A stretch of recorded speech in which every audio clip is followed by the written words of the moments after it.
नमस्कार, मैं पत्रकार हनुमान पुनिया और आप देख रहे हैं अपनी न्यूज़। और इस वक्त मैं मौजूद हूं एनसीएम स्कूल कागदाना के अंदर और यहां पर वार्षिक खेलकूद व पुरस्कार वितरण समारोह और सांस्कृतिक कार्यक्रम का आयोजन किया जा रहा है। और ऐसे में यहाँ बता दें कि 31 साल इस स्कूल को स्थापित हुए हो चुके हैं। तो ऐसे में यहाँ के जो संचालक हैं, स्कूल के प्रिंसिपल हैं, वो क्या कुछ कहते हैं, उनसे हम बातचीत करते हैं। संजीव पुनिया हमारे साथ हैं, उनसे पूछेंगे कि किस तरह से क्या कुछ उपलब्धियाँ स्कूल की रही है और आज का क्या कार्यक्रम था और बच्चों को क्या वो संदेश देना चाहते हैं।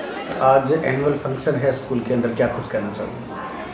देखिए, annual function N C M senior secondary school Kagdana के अंदर, जैसा कि 31 वर्षों से ये संस्था रन हो रही है और ये स्टेप वाइज चला है, तो हर बार यहाँ पर हर साल annual function, cultural activities, sports activities, हर लिहाज से यहाँ पर ये फंक्शन चलते रहते हैं। मेरा ये कहना है कि हर बार की तरह ये समापन हुआ। आज प्राइज डिस्ट्रीब्यूशन फंक्शन इसका है जी।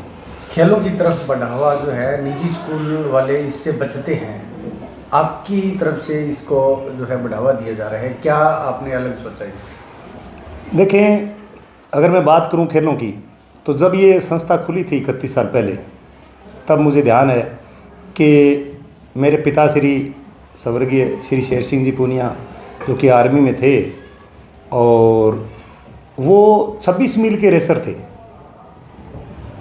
और मेरे चाचा जी शंकर लाल जी पुनिया, वो आर्मी में 6 फुट 3 इंच उनकी हाइट थी, बॉक्सर थे वो। और जब तक ये खेले, फर्स्ट आए तब तक खेले। मेरे को प्रेरणा वहाँ से मिली कि बच्चों को चहुमुखी विकास के लिए, नशे से बचने के लिए, पढ़ाई में अच्छा कामयाब होने के लिए सपोर्ट्स निहायत ही ज़रूरी हैं जी। अभी उपलब्धि की अगर बात करें, 31 साल की बड़ी उपलब्धियां क्या कुछ आप मानते हैं?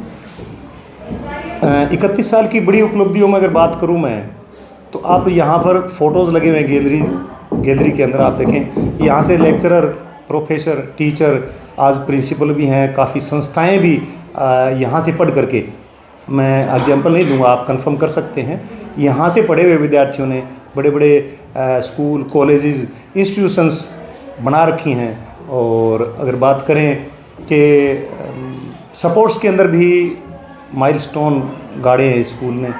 और अगर नौकरी के अंदर बात करें, तो मेरे ख्याल से अभी जैसे आपको सर बंसीलाल सर बता रहे थे, लगभग 1100 के करीबन विद्यार्थी यहाँ से पढ़ करके और अच्छी पोस्ट के ऊपर हैं। लगभग 20 प्लस यहाँ से MBBS डॉक्टर भी हैं।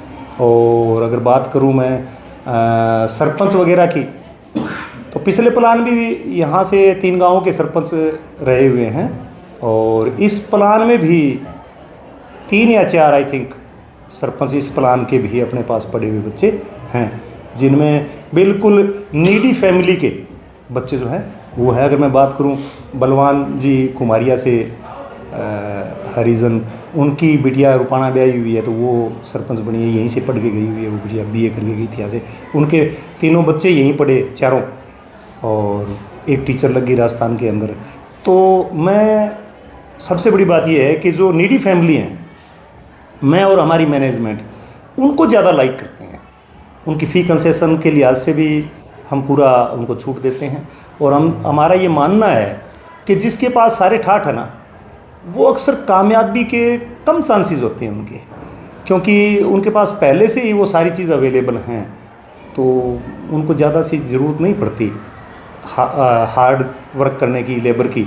और नीडी फैमिली जो हैं, उन्होंने शुरू से ही कष्ट देखे होते हैं, और वो बच्चे ज़रूर सक्सेस होते हैं, कामयाब होते हैं। अभी इन दिनों में 3-4 बच्चे, जैसे जिक्र कर रहे थे कि जोगीवाला गांव से राजमल जी बेनीवाल का बेटा IB के अंदर अगर वो डबल स्टार लगाए, बंसीलाल जी ने बाकी आपको बता ही दिया था मंच के ऊपर, तो हमें बड़ी खुशी होती है कि एक नीडी फैमिली से अगर कोई बच्चा कामयाब हो तो बड़ा अच्छा लगता है, जैसे अपने बच्चे कामयाब हो रहे हैं। और यहाँ पर पढ़ करके, यहीं पर काफ़ी ऐसे बच्चे हैं जो यहीं पढ़ा भी रहे हैं, गवर्नमेंट जॉब भी लग रहे हैं।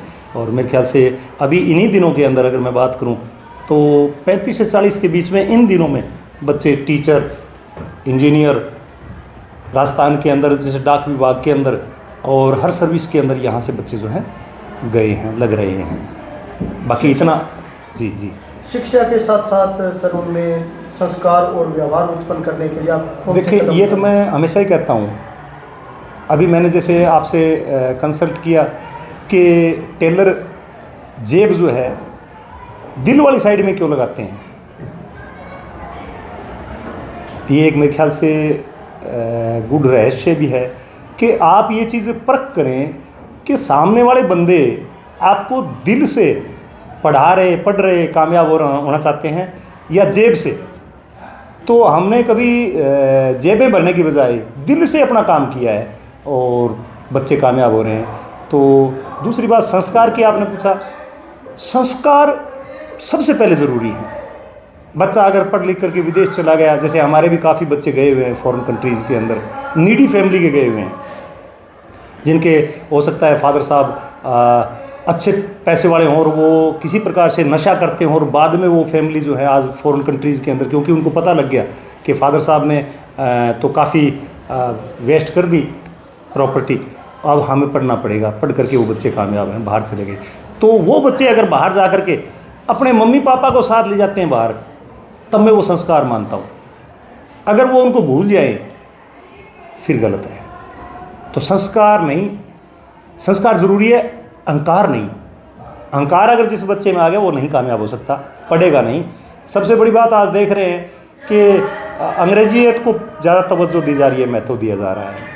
आज देखें अंकल, डैड, मोम ये चले हुए हैं। तो देखो ये सिस्टम चलेगा, ठीक है, आप पढ़ाई करें, अंग्रेजी पढ़ें, कुछ भी पढ़े आप, जैसे जो भाषा पढ़ रहे हो आप उस भाषा के अंदर अपने आप को निपुण बनाएं, संस्कार के साथ बनाएं, कामयाबी के साथ बनाएं। मैं एग्जांपल भी देता हूँ, रशिया के जैसे आप देखें व्लादिमीर पुतिन साहब हैं, वो कभी भी अपनी भाषा से दूसरी भाषा नहीं बोलते।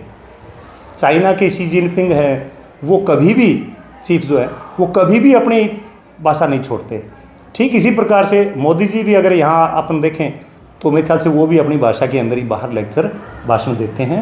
तो अंग्रेजी आप पढ़ें, परंतु सक्सेस के लिए, ठीक है, आप जॉब के लिए, अपने काम के लिए पढ़ें, परंतु अपनी मातृभूमि को, अपनी धरती को, भूमि को ना भूलें, संस्कारों को ना भूलें। माँ बाप, बड़े बुजुर्ग, गुरुजन, वो सब, उनका सम्मान आप ना भूलें, मेरा ये कहना है।